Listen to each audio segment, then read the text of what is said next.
عصری علوم کے ذریعے اگر اس کو حاصل ہو رہے ہیں تو ہمارے دین نے منع نہیں کیا، لیکن اس چکر میں اتنا بہک جاتے ہیں لوگ کہ بالکل دینی تعلیم سے غافل ہو جاتے ہیں، اپنے بچے کو دین کی تعلیم سے بے بہرا کر دیتے ہیں، دور کر دیتے ہیں، ڈاکٹر بن جاتا ہے، انجینئر بن جاتا ہے، یا جو بھی عصری علوم حاصل کرنے کے بعد اس کو ایک مرتبہ ملنا ہے مل جاتا ہے، لیکن دین کی تعلیم سے ناواقف ہونے کی وجہ سے اس کی زندگی ایک خالص دنیا دار آدمی کی زندگی بن جاتی ہے، ہرگز اس مسلمان کی طرح اس کی زندگی نہیں ہوتی جو اللہ اس کے رسول کے نزدیک پسندیدہ انسان ہے۔ پیسے تو کافر بھی کماتے ہیں، غیر مذہب والے بھی کماتے ہیں، لیکن مومن کی زندگی کا مقصد صرف اپنی دنیا کو بہتر بنانا نہیں ہوتا، بلکہ وہ دنیا بھی اس لیے کماتا ہے تاکہ آخرت کے لیے اس کے وہ مددگار ثابت ہو۔ انسان کے اوپر اللہ تعالیٰ نے بعض حقوق رکھے ہیں، بعض ذمہ داریاں رکھی ہیں، اس کی ادائیگی بھی دینداری۔ یہ مقصد کے ساتھ انسان دنیا میں کاروبار کرے، ملازمت کرے، معاملات کرے، یہ نیت کے ساتھ اگر وہ دنیاوی مال و متاع بھی حاصل کرے گا تو وہ ہرگز دنیا دار نہیں ہوگا، دینداری ہی کا کام اس کا سمجھا جائے۔ لیکن یہاں مقصود حیات یہ بنا ہوا ہے کہ امریکہ جائیں، لندن جائیں، وہاں جائیں، یہاں جائیں، اس سے بھی منع نہیں کیا، لیکن وہاں جانے سے مقصود یہ ہے کہ وہاں کی پرتعیش زندگی، وہاں کی رنگ اور رونق والی زندگی ہم کو مل جائے اور ہم جو ہے عیش میں عشرت میں اپنی زندگی گزاریں۔ ہرگز یہ مقصود نہیں ہوتا وہاں جائیں اگر ہم کچھ پیسے یہاں کے بنسبت زیادہ کما لیں تو کچھ پیسے جب حقوق میں ادا کریں گے تو ساتھ ہی ساتھ کچھ پیسہ دین کی خدمت کے لیے، اشاعت کے لیے، ضرورت مندوں کے لیے بھی خرچ کیا جائے، یہ مقصود ہرگز نہیں ہوتا۔ اور وہاں کی جب زندگی میں آدمی پہنچ جاتا ہے، وہاں کے ماحول میں جب آدمی پہنچ جاتا ہے تو وہاں تو دنیا داری ہی دنیا داری ہے، اور ایسا اس چکر میں پڑ جاتا ہے کہ پھر وہاں اس کی عقل کام نہیں کرتی، خالی دنیا دار بن کر رہتا ہے، اس کی حال میں پڑ جاتا ہے۔ تو ایک غلطی تو یہ کرتے ہیں لوگ، صرف دنیا کی تعلیم اصلی تعلیم ضروری سمجھتے ہیں، اسی پہ اپنے بچوں کو لگا دیتے ہیں۔ یا بعض لوگ ایسا ہوتا ہے کہ دین کی تعلیم کے بارے میں بچوں کو وقف کر دیتے ہیں، بہت اچھی بات ہے، انہوں نے جو ہے دین کو یا دین کے علوم کو ترجیح دی دنیا میں، اس کا ان کے لیے بڑا ہے۔ لیکن بعض باتیں ایسی دیکھنے میں آ رہی ہے کہ وہ بچے جو حافظ قرآن بن گئے یا مولوی بن گئے یا کوئی دینی تعلیم انہوں نے حاصل کر لی اور بالکل اصلی تعلیم سے ناواقف رہے تو دنیاوی معاملات میں وہ دیگر قوموں سے پیچھے رہ جائے، جس کی وجہ سے آپ دیکھیں کہ دنیا میں جو اقتدار اور غلبہ دین اسلام کو حاصل ہونا چاہیے تھا اس سے محرومی ہو رہی ہے۔ تو اس میں توازن کی ضرورت ہے، دنیاوی تعلیم اصلی تعلیم بھی ہو ہمارے نوجوان نسل کے لیے، دینی تعلیم بھی ہو، اپنی دنیا کو جو کچھ کے وہ حاصل کر رہا ہے دین کے مطابق حاصل کرے۔ اور ایک دھوکہ لوگوں کو یہ ہوا ہے، دین کی تعلیم لوگ یہ سمجھتے رسمی طور پر جیسے ہمارے گھروں میں دلائی جاتی ہے، مولوی صاحب آتے ہیں، 4 کلمے، 4 سورے، 4 دعائیں یاد دلاتی ہے، بچہ دین کی تعلیم حاصل کر رہا، مولوی صاحب آتے ہیں تو مسجد میں جا رہا۔ یاد رکھو یہ 1% بھی نہیں ہے دین کا، اور اس کو دین نہیں کہتے۔ دین کا بڑا وسیع مفہوم ہے، اور انسان کی زندگی کے ہر شعبے پر دین حاوی ہو جائے، یہ دین چاہتا ہے، آپ سے اللہ اس کے رسول چاہتے ہیں، آپ کے تمام امور میں دین کے احکام آپ کے اوپر حاوی، آپ کی اپنی مرضی نہ ہو، جو مرضی ہو اللہ اس کے رسول کی ہو۔ تو اس کے لیے آدمی کو پہلے جاننے کی ضرورت ہے کہ دین جب کہا جاتا ہے تو کون سی باتیں اس میں داخل اور شامل ہیں۔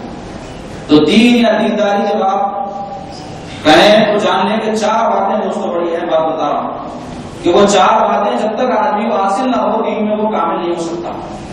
سب سے پہلی بات دین کے اندر یہ ضروری ہے کہ آدمی کو عقائد کا علم، عقیدہ ایک مسلمان کا کیسا ہونا چاہیے، اللہ تعالیٰ کے بارے میں، اللہ کے رسول صلی اللہ علیہ وسلم اور دیگر انبیاء کے بارے میں، اللہ تعالیٰ کی نازل کردہ کتب کے بارے میں، اللہ تبارک و تعالیٰ نے آخرت کے بارے میں ہم کو کیا جو ہے حکم دیا ہے، اسی طرح جنت و دوزخ اس کے تحت آتے ہیں اور دیگر اس کی تفصیل ہے، اور مرنے کے بعد اٹھائے جانے کے بارے میں، فرشتوں کے بارے میں، ایمان مفصل میں جن باتوں کا اجمالی ذکر ہے اس سے متعلق واقفیت ہر ایک مسلمان کے لیے ضروری ہے، اس کا تعلق عقائد سے، یہ علم ضروری ہے۔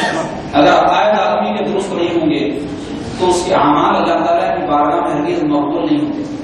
آدمی کتنا ہی سر پھوڑ لے عبادات کے بارے میں، لیکن عقائد کی درستگی اگر نہ ہو تو وہ عبادت اللہ کی بارگاہ میں مقبول نہیں ہوتی. تو اس لیے سب سے پہلی بنیاد ہے عقائد، جو دین کا ایک اہم شعبہ ہے. دوسرے عبادات، نماز ہے، روزہ ہے، زکوٰۃ ہے، حج ہے، یہ کیا ہے؟ عبادات. تو عبادات کی صحیح طور پہ ادائیگی کے لیے اس کے احکام سیکھنا تاکہ ہم اس کو اچھی طرح سے ادا کر سکیں. نماز پڑھنا ہے، طہارت کے مسائل سیکھنا. نماز پڑھ رہے ہیں تو ایک مسلمان کے لیے ضروری ہے کہ نماز صحیح کیسے ہوتی ہے اس کو وہ جانے. تو اس کے لیے ضروری ہوتا ہے کہ نماز کے فرائض، نماز کے شرائط، نماز کے واجبات، نماز کے مسنونات، نماز کے مستحبات، یہ تمام باتوں سے وہ واقف ہو. نماز ٹوٹتی کیسے ہے اور نماز میں کون سی غلطی ہو تو سجدہ سہو سے درست ہوتی ہے، کون سی غلطی ہو تو سجدہ سہو سے بھی درست نہیں ہوتی، اس سے متعلق واقفیت حاصل کرنا. اسی طرح جب روزوں کا مکلف ہے تو روزے کے احکام سیکھنا. اللہ تعالیٰ نے صاحب نصاب کر دیا تو زکوٰۃ کے احکام سیکھنا، صاحب مال کر دیا تو حج کے احکام سیکھنا. یہ سارے عبادات ہیں، اس سے متعلق واقفیت ہر ایک مسلمان کے لیے ضروری ہے. دو باتیں ہوگی. تیسری بات معاملات. معاملات کی زندگی میں ہمارے لین دین ہوتا ہے، لوگوں سے رشتے داریاں ہیں، ہماری ملنا جلنا ہوتا ہے، اچھا برا وقت انسان پر آتا ہے، موت مٹی ہوتی ہے، شادی بیماری ہوتی ہے. یہ سب امور کے اندر ایک دوسرے کے شریعت نے حقوق متعین کر رکھے ہیں. تو ایک مسلمان کے لیے لازمی ہے کہ وہ جانے کہ میرے ماں باپ کے مجھ پر کیا حقوق ہے، میرے رشتے داروں کے مجھ پر کیا حقوق ہے، میں اگر صاحب اولاد ہوں تو اولاد کے مجھ پر کیا حقوق ہے، پڑوسیوں کے مجھ پر کیا حقوق ہے، مسلمانوں کے مجھ پر کیا حقوق ہے، کافروں کے مجھ پر کیا حقوق ہے.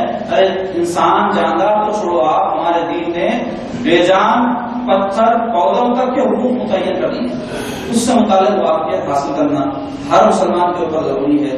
مسلمان عبادات کو جتنا ضروری سمجھتا ہے تو آپ جان لیں کہ اتنے ہی ضروری معاملات کے اندر حقوق کا جاننا بھی اس کے بارے میں کوتاہی ہوتی ہے.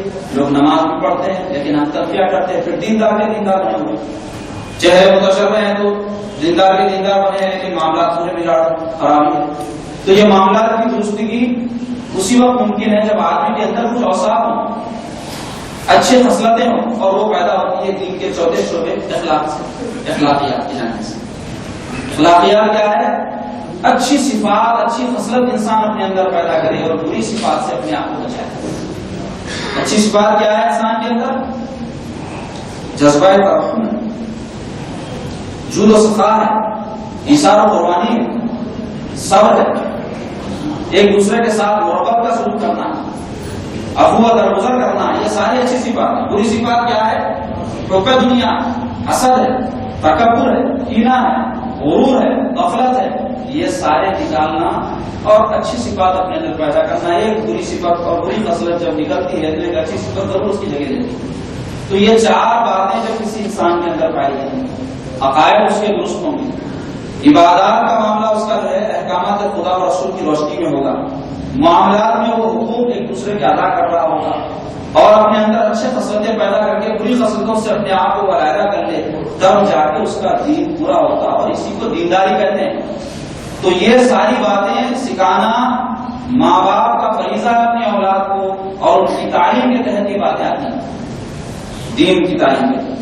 اور ایک اصلی تعلیم کے اندر لوگ بات غلطیاں کر رہے ہیں،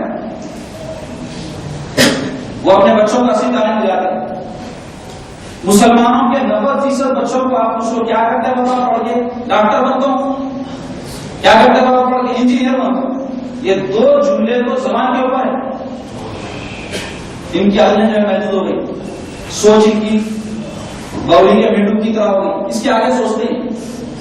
اصلی تعلیم کا میدان اتنا وسیع ہے کہ جس کے اگر ہم فہرست گنتے بیٹھے ہیں تو یہ وقت کافی نہیں ہوگا. اتنے شعبے ہیں اصلی جو ہے تعلیم کے اندر، لیکن اس کی طرف کبھی توجہ ہی نہیں کرتی ہمارے نوجوان. آج آپ مجھے بتائیں کہ ہندوستان کے اندر جو بھی ترقی کے جو ہے ہمارے سامنے معاملات ہیں اس میں مسلمان کتنا حصہ ادا کر رہے ہیں؟